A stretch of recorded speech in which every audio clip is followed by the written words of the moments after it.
from castle going from Nikki, Aurora, and from me. Well, yesterday was a very sad day, but it was also a very uplifting day. Because if ever there was any doubt that Her late Majesty was beloved by people all over the world, room for doubt was removed. Also, any question of the royal family, and especially the Queen, being snobbish, stuck-up, racist, classist, was put to bed very firmly. Did you notice the queues? The largest queue on earth?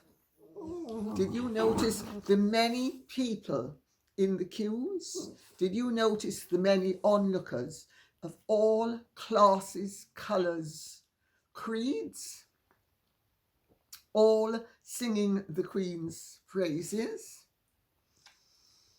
Well, I think the facts speak for themselves. I don't know about you. I found the service very moving. It was beautifully done. I mean, nobody does ceremonial like the British, and I have to say, it is one of the beauties of the monarchy that we have such magnificent ceremonial. It gives us a link from the past, in the present, into the future. It also makes beauty where otherwise there might be just sadness or just ordinariness. There is a lot to be said for beauty. Beauty, as a great friend of mine who is a priest has pointed out to me, is a spiritual quality. Beauty is something that people appreciate if they have a decent spirit. People who have no sense of beauty have a parched spirit. Maybe it's not their own fault, but it is a lack they do possess. Anyway, without further ado, I am going to plunge right in, and I'm sure there's no way I'm going to be able to cover all the ground that needs to be covered, so maybe we will have to revisit some of this. Okay, but before going, I would like to commend Paul Wydrew, Tall Paul, because he was at the forefront of everything from beginning to end. And I'm sure the Queen would have been absolutely thrilled. I also thought the Duke of Norfolk, the Earl Marshal, and the Lord Chamberlain, and indeed everybody concerned, did the most superb, exemplary job. I did actually laugh at the slowness of the motorcade because the Queen was a speed fiend. She absolutely loved tearing around whether it was Windsor Castle, the estate, or Sandringham or Balmoral, driving 80, 90 miles an hour.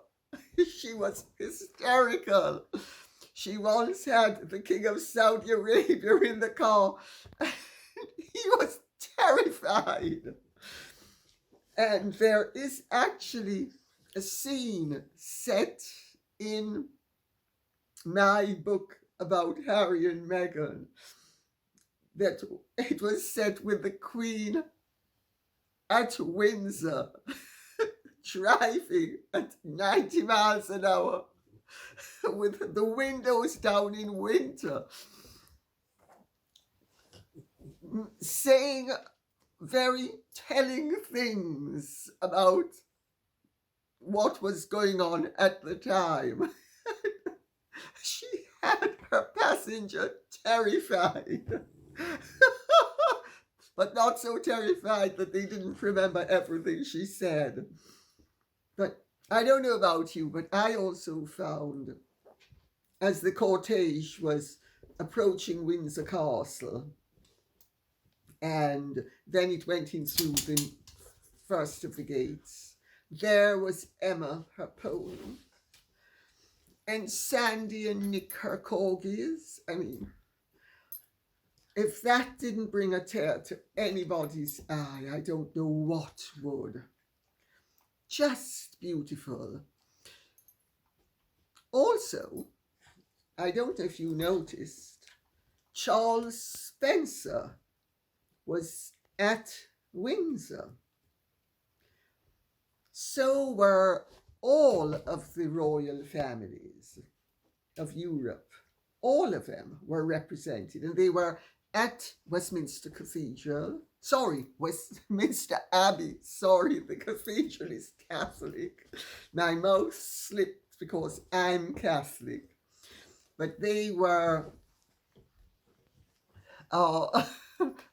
very much in evidence, both the reigning and the non-regnant royals, because I saw the Crown Prince of Greece, Queen Anne-Marie, the Crown Princess of Greece. I saw the Yugoslavs, Alexander of Yugoslavia, who was the Queen's godson, and his wife. The Bulgarians were there, etc., etc. So it was a very comprehensive congregation of people. Now, P.Y.N. Tarley says, Princess Anne in military uniform with her brothers in funeral cortege. How far we have come. Beautiful. Also, her moving curtsy to her mum at the first event. So lovely, and at her age, so perfect. Well, my dear, to introduce a bit of levity, the Princess Royal is a mere stripling. She's a year younger than I am, and I'm young. Sorry for making light of such a very nice compliment to Princess Anne. But you know, to take it onto a more serious level, Princess Anne has shown not only what feminism is, which her mother did, and Mrs. Thatcher did, and Mrs. May did, and Miss Truss is doing. These are women who have not only shown us what feminism is, but Princess Anne has transcended gender, which the others haven't. Princess Anne has become an individual who is beyond gender. She often wears trousers when previously women would have worn skirts, and she does it in such a way that she's not being butch. She's not being anything but herself. It's really interesting to see how she has transcended gender without losing her femininity. Very interesting, I would have thought. Anna Gregorich says, Dear Lady Colin Campbell, first I would like to thank you for all your videos. I love your show since you started. Thank you very much. I admire your knowledge and work ethic. Thank you. But most of all, I appreciate your life lessons. You could be a motivational speaker. Oh dear. My head, please, it's gonna burst. I'm watching the funeral of Her Majesty the Queen. I'm wondering How can politicians and journalists talk about no real power, quote unquote, or soft power, quote unquote, question mark? Look, all the world leaders in the cathedral, exclamation mark. The British royal family has power like no other. They have relationships with leaders around the globe, and they are nurturing these relationships from a young age. Great Britain should be happy and grateful that they have the Windsor family and the Commonwealth. Today truly is an amazing day in history, a day full of love and peace. The music in the cathedral is divine, sending much love from Slovenia to you, your doggies, and your team. Thank you very much, Anna Gregorich. May I say, there is a huge difference between power and prestige. I think it does not behoove one to confuse prestige with power, although prestige can actually convert into power. However, you run the risk when you convert prestige into power of depriving yourself or your position of the prestige it had. Each of the British monarchs in the 20th century has opted to be above party politics and to put the national interest before the interests of any one particular class, especially the upper classes. I think what we have witnessed yesterday was a demonstration of the tremendous prestige that the British monarchy has throughout the world.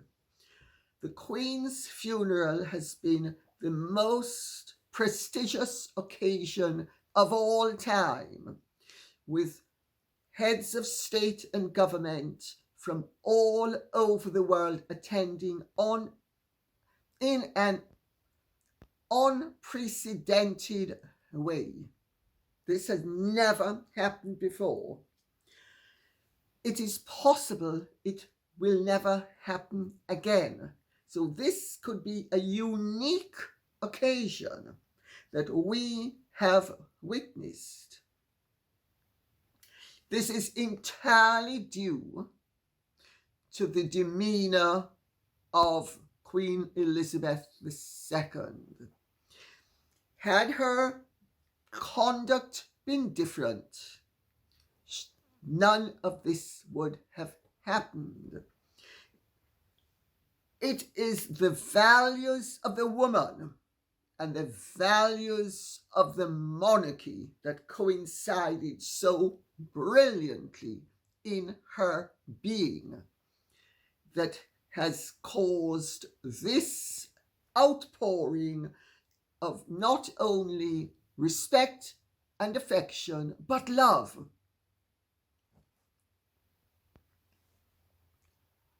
It also shows that the only thing that keeps the great in Great Britain is the monarchy.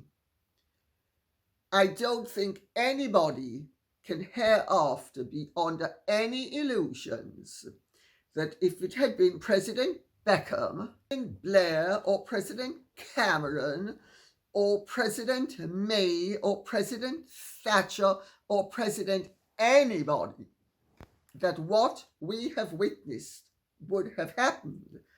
I would also put it to you that no matter what American president dies, if he dies a natural death, there would be no such outpouring.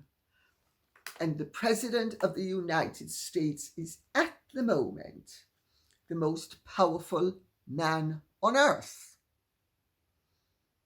So let's have those as comparables. Very interesting, isn't it? But I have come to realize that constitutional monarchy, as practiced by the European constitutional monarchs and the British constitutional monarch, is the best form of government. Because not only do they represent all the people of their country, even people who do not wish them to be the head of state, not only do they represent everybody, but they also are a link from the past, in the present, to the future, in a way that no elected politician can be. Now, I have come to this viewpoint rather late in life, because when I was younger, I was totally indifferent to the monarchy and totally indifferent to any monarchy. I would actually say that I even erred on the side of Queen Elizabeth of Romania, the first Queen of Romania. She was a writer called Carmen Silva, who actually thought that republicanism was most likely the most logical form of government. Carmen Silva might have been articulating a view that was reasonable at the end of the 19th century, when monarchy proliferated and constitutional monarchy was a rarity compared to what it now is. She was speaking about absolutist monarchy or pseudo-absolutist monarchy. But of course, in the 20th century, what we've had has been a lot of monarchies collapsing, republics taking their place, and what has been exposed as a result of that development has been how completely insufficient republicanism is compared to constitutional monarchy as it has evolved. Of course, there's little doubt that republicanism is infinitely preferable to absolutist monarchy, especially if it is malignant or malevolent or harsh absolute monarchy. Laura Tanzer says, "Dear Lady C, I have just watched the funeral of Queen Elizabeth and I am awestruck with the pomp and ceremony and the outpouring from the public. Organization on this scale is off the charts, making pride of the monarchy and protection forces just makes me speechless with admiration and pride. God bless our working royals." Through the tears at the end, I did have a moment of, oh really, as Misha and Meghan was trying to look upset and failing miserably. Still not a good actor. I think, darling, she's more of an actress. Come hither. Let me show you what a good time is all about. I'm going to take you to heaven. Yes, I am. Shall we have some Stan Getz? Well, yes, I did see. And I thought she was as restrained as she could possibly be. I did notice her doing the Amber Heard, wiping the tear that wasn't there off her cheek, but not so much as because this is where tears come from, the eyes. And there she was wiping the cheek. And you noticed the smoky makeup, the very seductive smoky makeup with false eyelashes. Not to mention the complexion. Well, Meghan Markle must be the only woman on earth who's brown on the face and white on the neck, not to mention the arms. Oh dear, how does that work? Very perplexing. Just check out the contrast between the face and the neck, and then just add the hands and the lower arms, and just see. I mean, look, the two things sort of accord, and usually, in fact, the face is lighter than the body, if there's going to be any difference in colour. And I'll tell you why. As a model, because your makeup has to match your skin exactly, and to do that it has to be just marginally on the minus side of what your skin color is, so that once your skin absorbs the makeup, it is the exact color of your skin. Well, I think we all ought to rush out and buy shares in the bronzing corporations, don't you?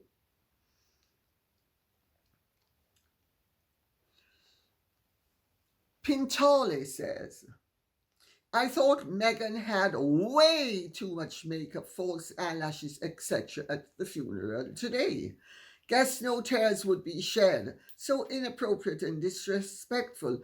Also, she's so fake dark now. Well, remember, I'm a proud, confident woman of colour, and I've got to stir that pot in the United States of America. I don't care about the British. I only care about the racists in America who call themselves anti-racist but are always busy beating the black and brown drum at the expense of white people. Am I not clever? Mickey, please, quick, go and get some bronzer.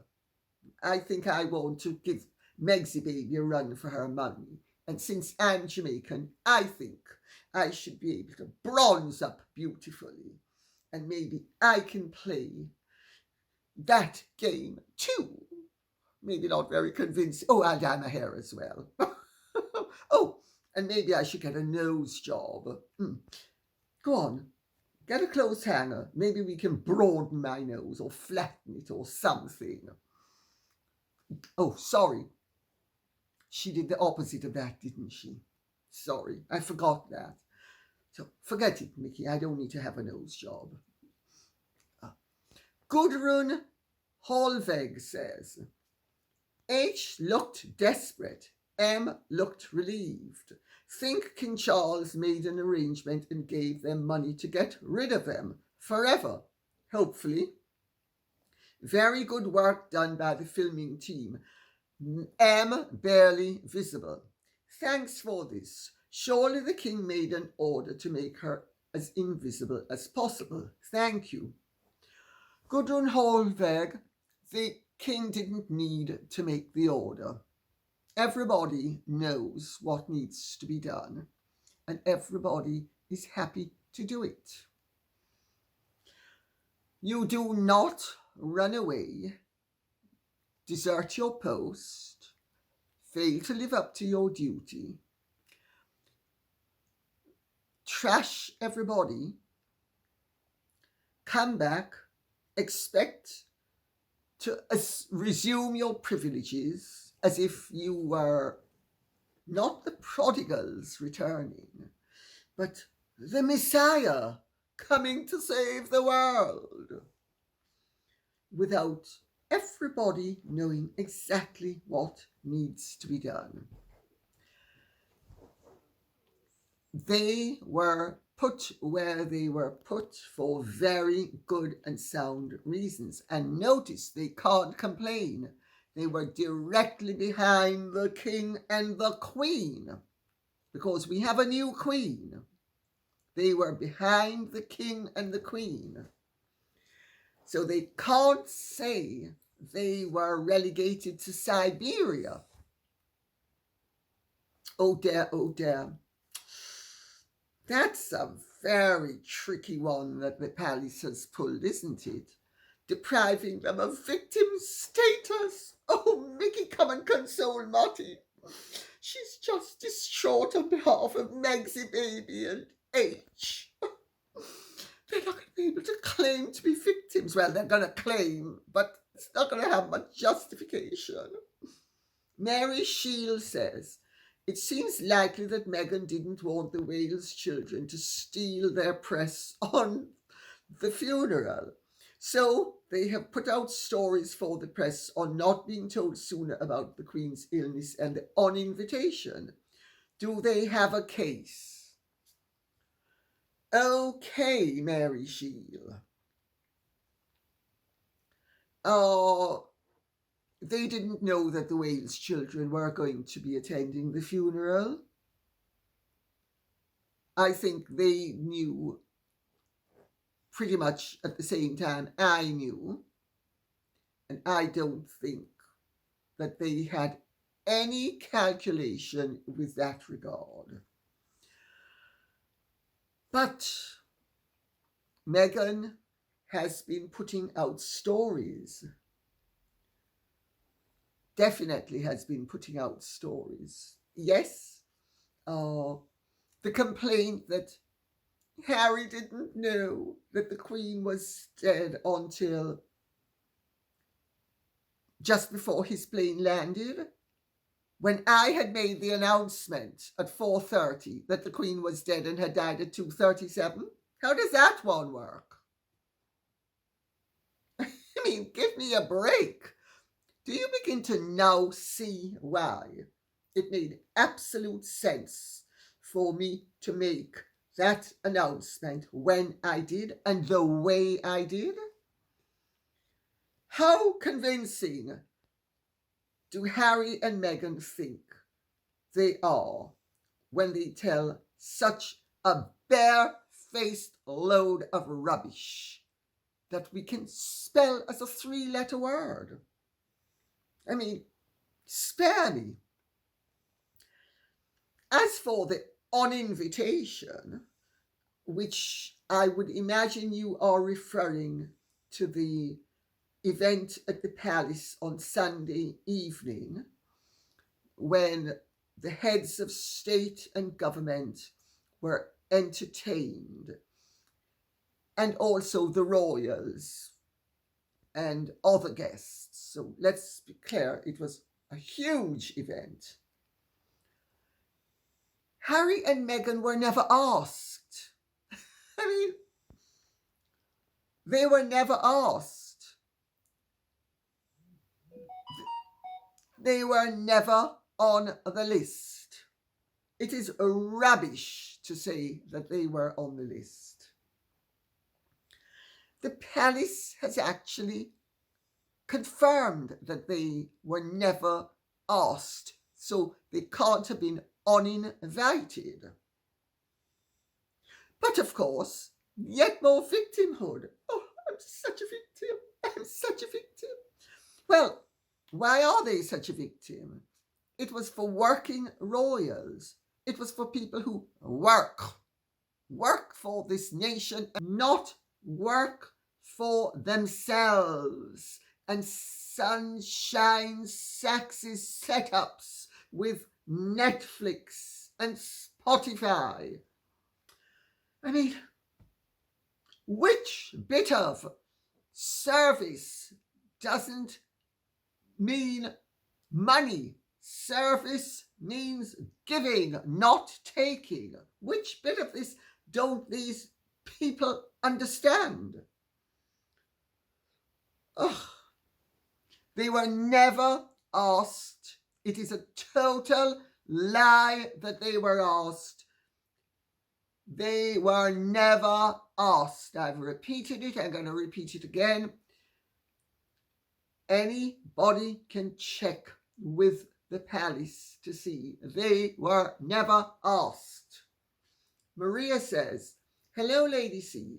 I would love for you to comment when it is appropriate how the mattress, whatever that is, princess, and her sidekick scabies have been busy all this week complaining every day about some different supposed offence that the royal family have inflicted upon them. The uniform, then the on-invitation to an event where they were never invited, then the epaulette. It is really tiresome and ridiculous. Thank you. Well, I will comment on the aiguillettes, or as they want to say here, aiguillettes.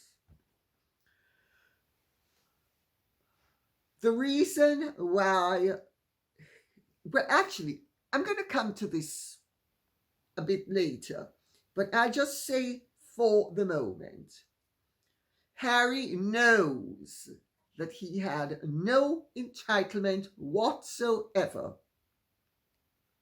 to those aiguillettes. He knows it. It is yet another plant by their mischief-making PR people to make them victims yet again. He's not a victim. If he's not entitled to something, he shouldn't be complaining about not getting it. The reason why he's not entitled is that it is for only aides-de-camp, ADCs. If you have been appointed an ADC, honorary or otherwise, to the monarch, you are allowed to wear the aiguillette. If you are not allowed to wear it. It is as simple as that.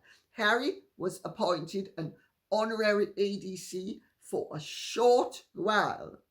He had to surrender it when he gave up his royal duties. Harry and Meghan just don't seem to get the message. You know, if you don't work, you don't get the reward. If you work, you get the reward. It's as simple as that. He is not any longer an honorary ADC. He therefore wasn't entitled to wear the aiguillette. Also, the E2R part of it. Look at his costume, his uniform, when he was getting married. No E2R. I just make that point for what it's worth. Val says, I'm so eager to know, can I ask, is it true the Countess of Wessex deliberately refused to speak to Meghan Markle during the car ride? Media seems to be inferring it based on one single photograph. But did this truly happen? I'd be so satisfied if this was true. Thank you. Love, Carol from USA. Carol from the USA, whose thing says VAL, just pointing out the inconsistency. Oh dear, oh dear. Oh, I have a feeling that you can sleep easy tonight, because my understanding is that Sophie Wessex absolutely adored the Queen. And I know from personal friends of Sophie Wessex how very punctilious she is. She tolerates no nonsense from anybody. I'm not going to say more than that because I don't want to betray confidences. But she is the sort of person who, if you put up an invitation card that she has told you not to put up, and she discovers that you had it up, she bites off your head. Quite right, too. I believe that that's the way to proceed in life. Sorry. You only needed to notice that at no time did Sophie Wessex cease looking out of the window. And Meg's baby looked straight ahead. Occasionally, I think she sort of turned her slightly to look out of the window, and then didn't particularly.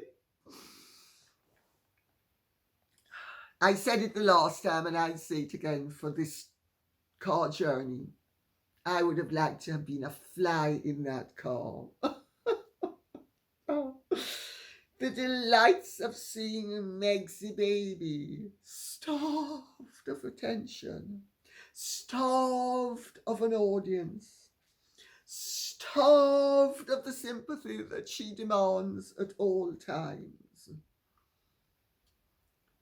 Problem with being an attention junkie is it's really difficult to cope when you don't get it. It's serious punishment. But Sophie Wessex isn't a hypocrite, so I am reliably informed. Shannon Dumoult says, Lady C, you must get tired of explaining royalty to Americans. However, I would ask your indulgence once more. I was listening to a royal expert who said the R in E2R was for Regina. I had assumed it was for regnant. The truth is, I don't know. I do know that you will have the answer. Please inform all of us as to the R's meaning. I so appreciate all you do for those of us who are not schooled in royalty. You are a treasure. Oh, dear. Well, my dear Shannon Dumoult, thank you very much. Oh. It's nice to be appreciated, I've got to say. However, yes, R for the female is Regina, meaning queen in Latin, or Rex, meaning king in Latin. Sorry, in English, Latin for English, you know what I mean. I'm sorry, I'm really tired. I've been completely flooded with all sorts of stuff, so bear with me if I make an idiot of myself by not being as coherent as I normally am. Sorry. But yes, Elizabeth Regina was Elizabeth Queen, and Latin had no definite or indefinite articles. So it didn't have a the or an a. So you wouldn't have said the queen or a queen. You'd have just said queen. And Charles is Rex for king. Okay, so Machado says, more lies regarding Harry and his anger at E.R. Insignia being stripped from his uniform. Well, Lady C, I'm so angry at the lies because Harry did not have ER on his uniform the day he got married. That's right, Machado. And the reason why, Harry was no longer ADC to the Queen, so he cannot wear the insignia. William was ADC to the Sovereign, so he could wear the insignia. I'm baffled as to why Harry is so angry when he is fully aware of the facts. Well, Machado, Harry's aware of the facts, but he thinks you and I are not. That's where that little sort of giveaway should be. Harry's fully aware of the facts. He simply counts on everybody else being ignorant. All the better to come up with porky pies. All the better to fabricate and embroider in the hope of provoking. It's really sick It really is sick and it's sad. And I have to say, having seen Harry over the last few days, I really do have a degree of sympathy for him. I feel sorry for him. I think he is truly pathetic. And I say that in the sympathetic meaning of the word. He is a figure of pathos. The tragedy is, if he is as decent as some people hope he is when the chips are down, or let me rephrase that. If Harry has the degree of decency that some people think he does and other people hope he does, what is he going to do when he comes to his senses? And this has been the fear of his family and friends all along. I wrote about this in my book, Meghan and Harry, The Real Story. And seeing him for the last few days, I mean, how can that decent portion of himself reconcile this farce, these lies, these really sick, sad, nasty, vicious, one could almost say destructively and deliberately evil games that are being played? I just throw that out for what it's worth. Am I being unfair? No, I'm not being unfair. Harry knows. And if he doesn't know, it means that he is in worse shape than anybody thought he was in. Because the little bit of brains he had, he's obviously fried somehow. Gail Stewart says, "Hello, Lady C. Thank you for your wonderful informed videos. Thank you for liking them. According to a YouTuber, a very reliable source within the palace told him that Harry and Meghan were never issued an invitation to attend the reception after the Queen's funeral on Monday. However, one of Meghan Markle's spokespeople, Scobie, put out a Twitter message saying that they had been uninvited, thereby trying to embarrass the king into inviting them to the reception. Does Meghan Markle have no scruples with her scheming? What are your views on this? I'm a huge fan of yours. Thank you again for your videos." Thanks for liking them. Well, I touched upon this earlier,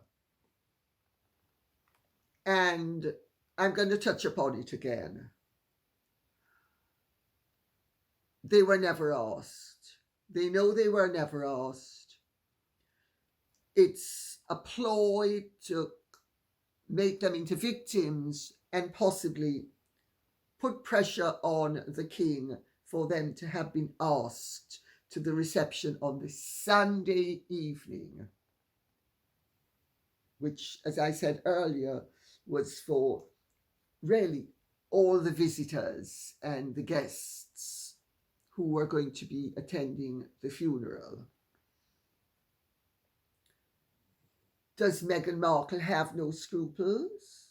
I think the facts speak for themselves. Our favourite brown facer, because look at that bronzing on that face. Then look at her neck. The neck is 4 degrees lighter than her face. I mean, it's unbelievable that her admirers can condemn people for blackfacing, but she has the right to brown face. I'm sorry. I wouldn't care what she did with her face if she wasn't so malevolent in her objectives. I mean, she has the New York Times and her PR people in the United States trashing this country, trashing our queen, our late queen, trashing our king. Doubtless they will be trashing our present queen given a chance.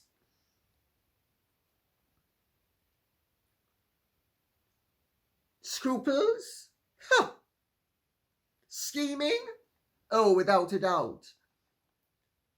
Actually, maybe close contact with amid scabies means that she's caught the scabies and she's been scratching her neck to such an extent that she's turned it white. Because, as her sister Samantha has pointed out, Meghan is fairer skinned than Samantha, and nobody looks at Samantha and thinks she's a woman of colour. I mean, the whole thing is just sick making. And I do hope it will be brought to an end sooner rather than later. Because those of us who value harmonious relations within a society, harmonious relations between the different races, between the different cultures, between different opinions, don't want people like Meghan Markle ferreting around behind the scenes, getting their propagandists to tell lies. Oh, we were invited and we were uninvited. Well, of course, she was desperate to mosey and, work the room. Doubtless she thought, wow, what a golden opportunity this is going to be. I might be able to get H to get me a few $1 million in much the same way that he did at the Lion King premiere. And all those politicians. Oh, those wonderful African leaders. Some of them are so rich. Oh, gosh. Diamonds, and moolah. Oh. And it didn't materialize. Poor baby.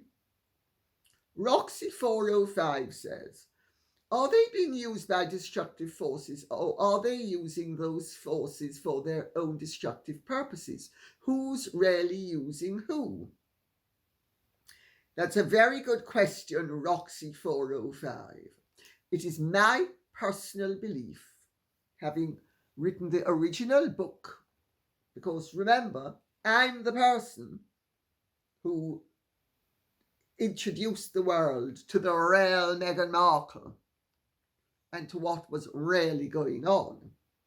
Tom Bauer has done a very good job of gilding the lily that I presented the world with. But I'm the one who presented the world with it. And it matters to me that Meghan Markle is a force for destructiveness.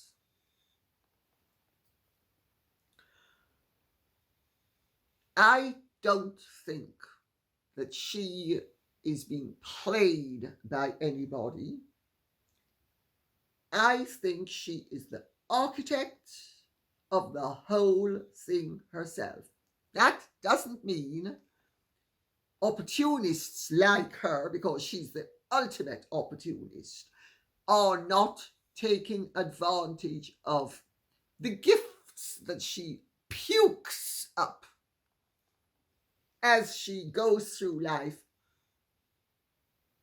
cutting a swathe of destruction, chaos, havoc, dissatisfaction, and everything untoward that she has managed to come up with. But I don't think she is a stooge any more than, I'll tell you, you people are need to look at their history books to see the danger of thinking that a truly destructive person is actually not as destructive as they are, and they're being played by someone else, and that they can be managed by other people. Hindenburg and Ludendorff, two great generals from the First World War, thought that Adolf Hitler, the little corporal, would be manageable. They would be able to play him, that they would be able to manage him somehow. No, they couldn't, and they didn't. History teaches us that malevolent people are malevolent, full stop.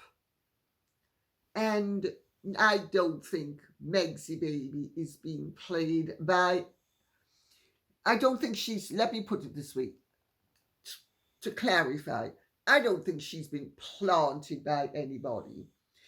I don't think she is a Manchurian candidate. I think she is the architect and the author of her own agenda. And yes, there are obviously destructive forces that are taking advantage of her presence. And doubtless she will be happy to make money with them and out of them.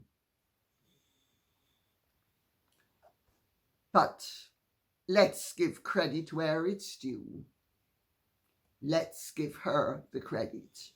I think she is a self-created phenomenon. Kim Gray says, Dear Lady C, what do you make of the fact that Oprah has given an interview to Gayle King stating that she had no idea what bombshells would be dropped in the now infamous interview with the Sussexes? Would love to hear your thoughts. Always enjoy your videos. Thank you. It's called collateral damage, reputational preservation, anything you want to call it. People would also call it BS. I mean, if Oprah expects the world to believe that she, an experienced talk show hostess, had no idea what bombshells were going to be dropped, and when they were dropped, just said, what?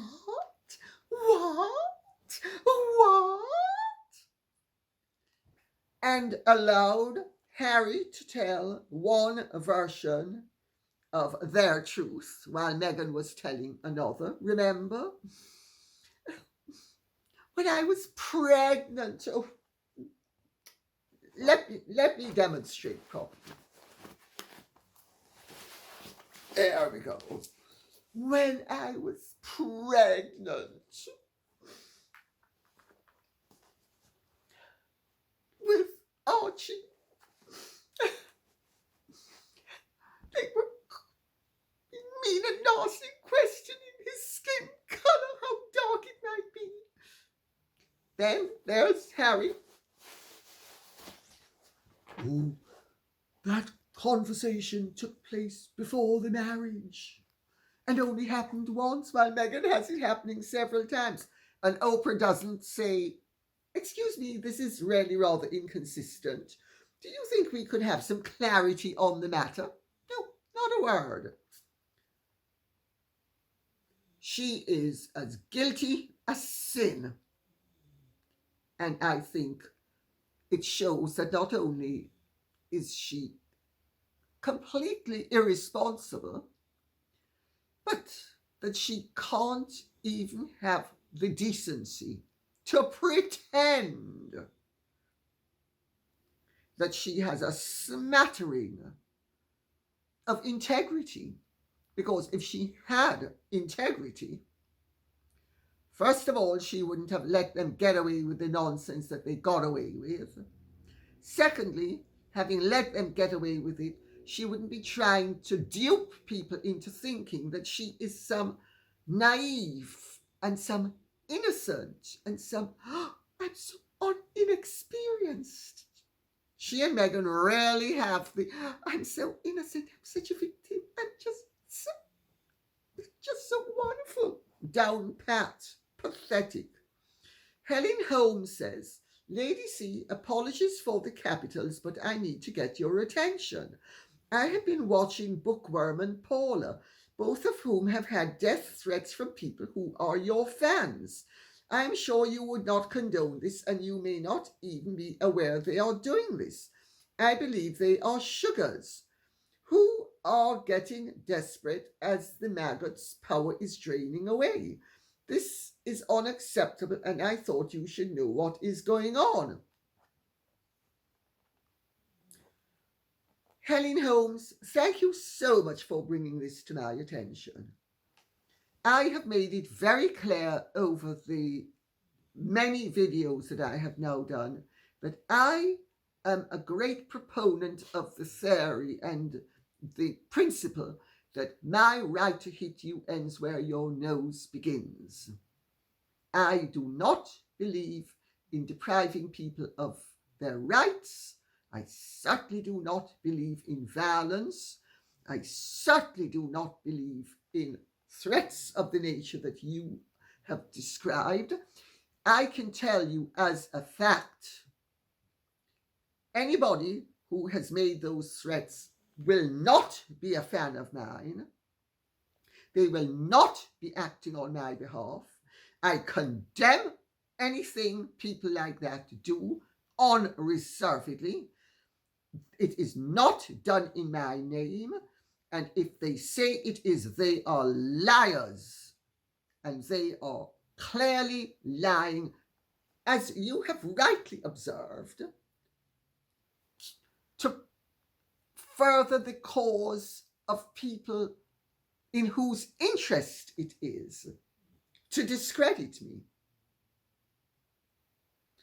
Well, they can lie till they're blue in the face. Nobody will ever be able to say that I have supported untoward behaviour, ever. So, if that sort of thing persists, please let me know.